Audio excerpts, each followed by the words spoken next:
মালয়েশিয়াতে সকাল সকাল নাস্তা করার জন্য এই পাকিস্তানি রেস্টুরেন্টে এসেছি। তো এখানে এইমাত্র রান্না করেছে এই খাবারগুলো।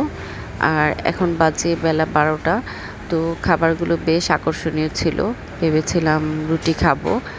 আর রুটির সাথে একটু চিকেন, তারপর যা যা আছে অল্প অল্প করে নিব আর ট্রাই করব ওদের খাবারগুলো। তো দেখে বেশ আকর্ষণীয়ই লাগলো। ওরা অনেক মশলাযুক্ত খাবার খায়, অনেক সসি, স্পাইসি টাইপের খাবার ওদের অনেক পছন্দ।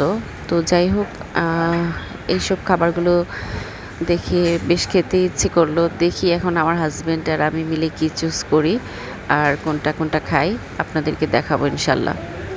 করলা ভাজি, শাক, বেগুন ভুনা, তারপর এখানে এটা হচ্ছে চিকেনটা বেশ আকর্ষণীয় লাগছে। ওদের ট্রেডিশনাল চিকেন ভুনা আর কি যেটা বলে। আর এটা হচ্ছে ঢ্যাঁড়স দিয়ে একটা ঝোল ঝোল রান্না করেছে আর মশলাযুক্ত এই খাবারটা। তো এগুলো অন্যরকম টেস্টি হয়। আর এটা হচ্ছে ডিম ভুনা। আর এটা হচ্ছে মুরগির পা, তারপর গিলা কলিজা এগুলো দিয়ে রান্না করেছে। আর এটা একরকম ঝোলের মতো ডাল কিনা জানি না, তবে মনে হচ্ছে কিছু শিমলা মরিচ জাতীয় আর টমেটো দিয়ে একটা ঝোল করেছে। অনিয়নগুলো দেখা যাচ্ছে। তো এই ছিল খাবার। অ্যাকচুয়ালি কুয়ালালামপুরের টাইম স্কোয়ারের দিকে আমরা ৬-৭ দিন ছিলাম ওখানে।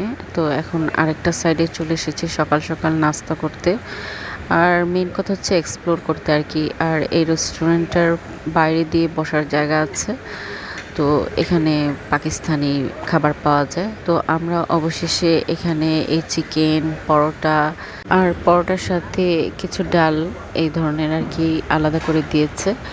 আমরা বেশিরভাগ করেই চিকেন নিয়েছি আর বাঁধাকপি ভাজি এগুলো নিয়েছি আর ডিম ভাজতে বলা হয়েছে। তো এটা যখন আসবে তখন। আর মেহরিমার জন্য নুডলস রান্না করতে বলেছি, ওরা ইনস্ট্যান্ট রান্না করে দিবে। তো এগুলাই হচ্ছে আমাদের খাবারের আজকের মেনু। আর খাবার শেষে থাকতে হবে চা। তো আজকে আমি মন ভরে ১ মগ চা খাচ্ছি। তো এই হচ্ছে মালয়েশিয়াতে থাকাকালীন সময় আমার একটা সকালের ছোট্ট একটা ব্লগ। কেমন লাগলো জানাবেন প্লিজ। আল্লাহ হাফেজ।